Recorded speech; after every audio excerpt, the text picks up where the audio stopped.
Welcome students in the lecture of chemistry. In this particular lecture, we are going to study very important theory called band theory.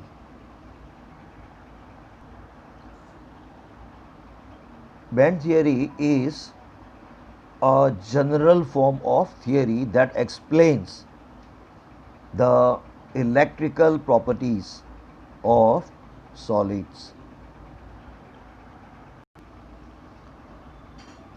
The theory will not only explain us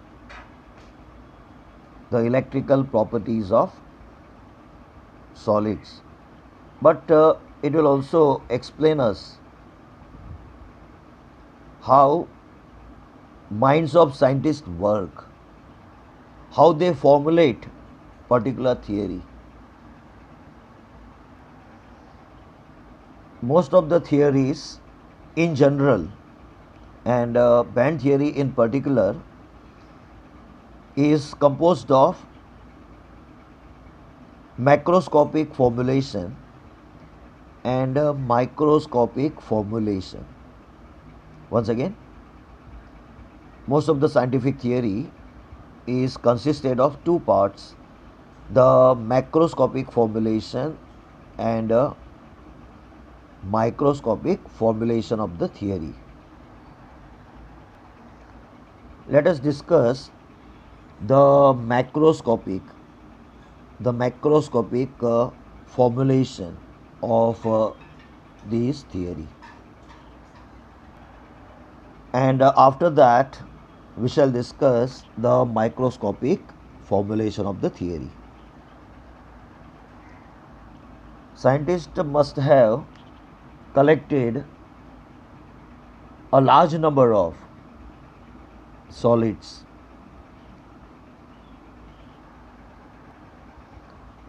differing in shape, size, properties, etc. A variety of substances must have been chosen for the macroscopic formulation of the theory. After the series of experimentations, scientists must have realized that all the substances they have collected, solid substances in fact, they have collected, can be broadly classified into three categories. In the first category of substances, scientists must have found out that very small, extremely small potential difference is sufficient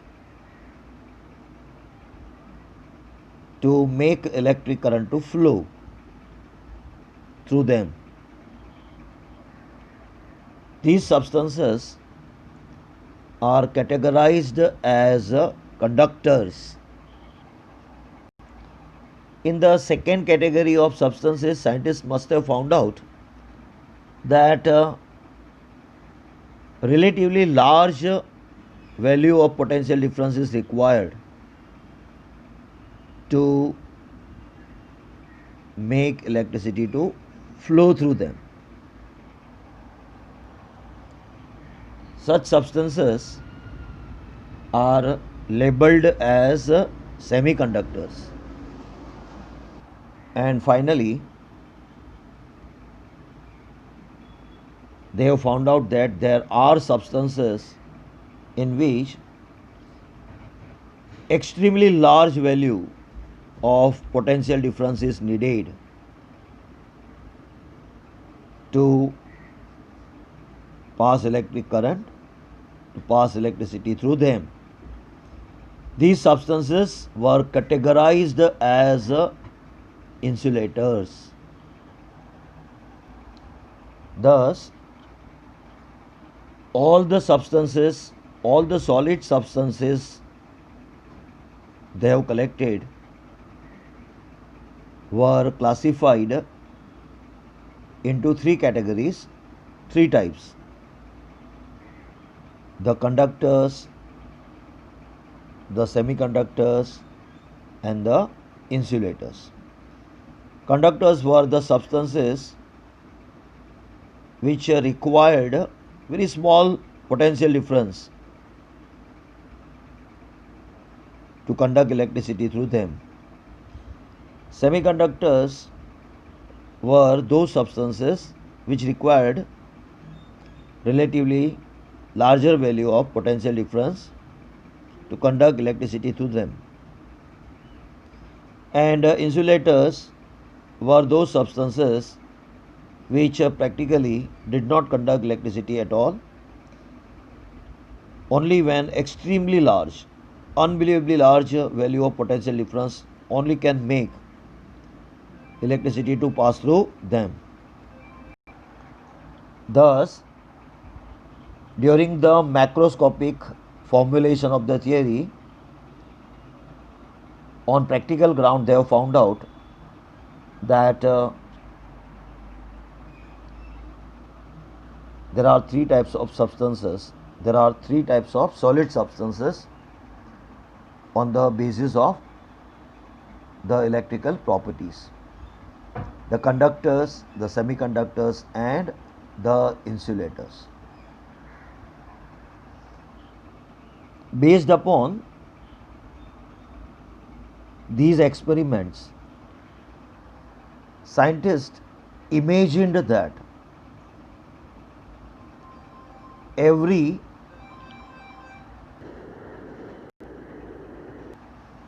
once again, after a series of experimentation, scientists have imagined, please remember, scientists have imagined, because this is a theory, scientists have imagined that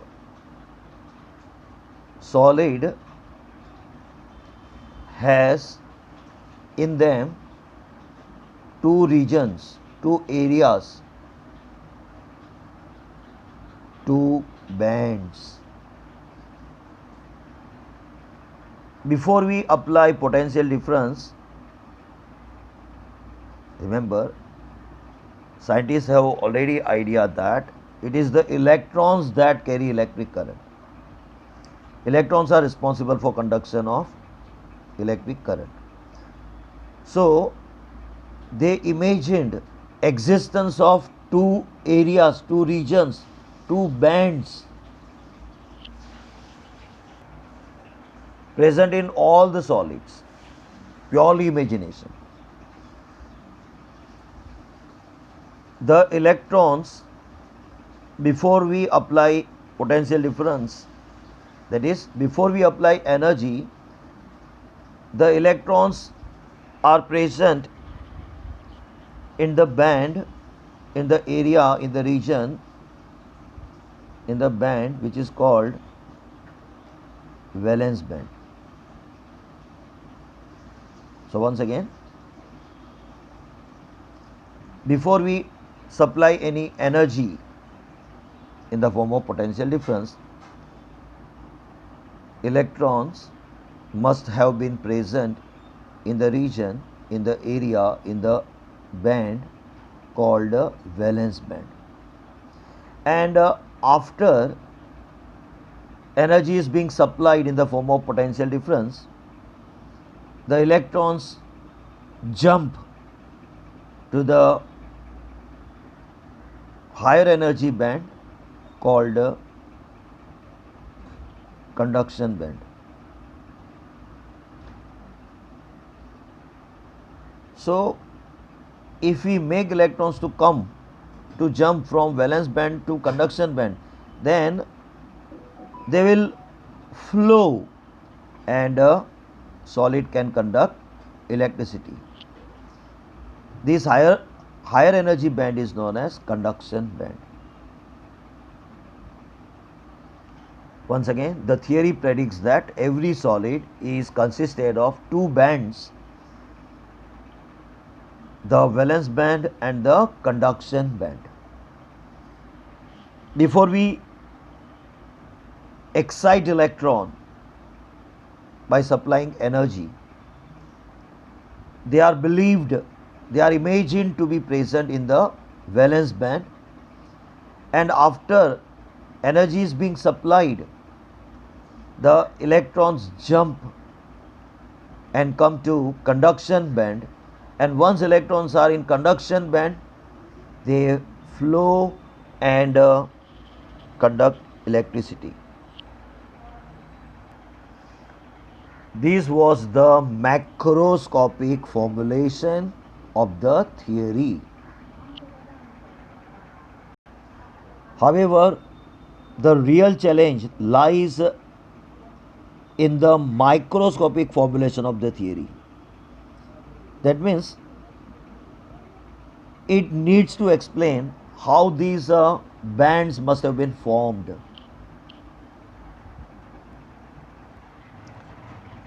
In the microscopic formulation of the theory, they have taken help of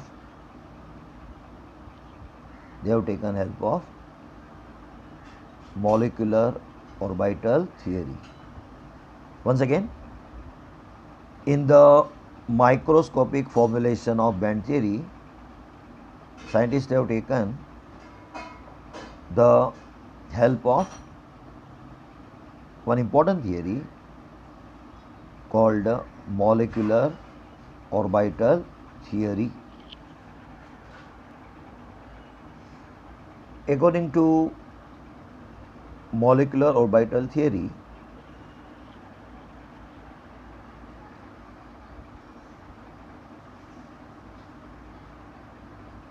the atoms of a solid are compactly arranged. They are very close to each other, and this is nucleus of the atoms. These are atoms, and these are orbitals. Now, since the atoms are very close, therefore molecular orbital theory has predicted that the atomic orbitals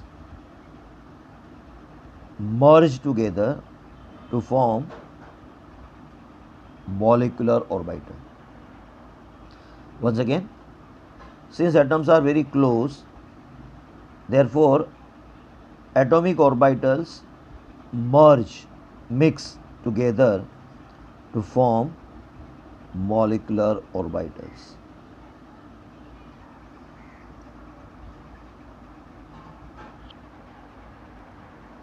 Once again,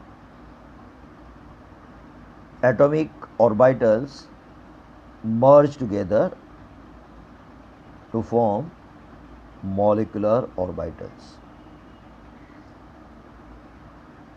We can now not call these as atomic orbital, but we can consider these as molecular orbital. It was predicted further that as the number of atoms increases in the solid, the energy gap between these molecular orbitals decreases, and a continuous region is formed that stretches across the entire solid, and this particular region is called a band.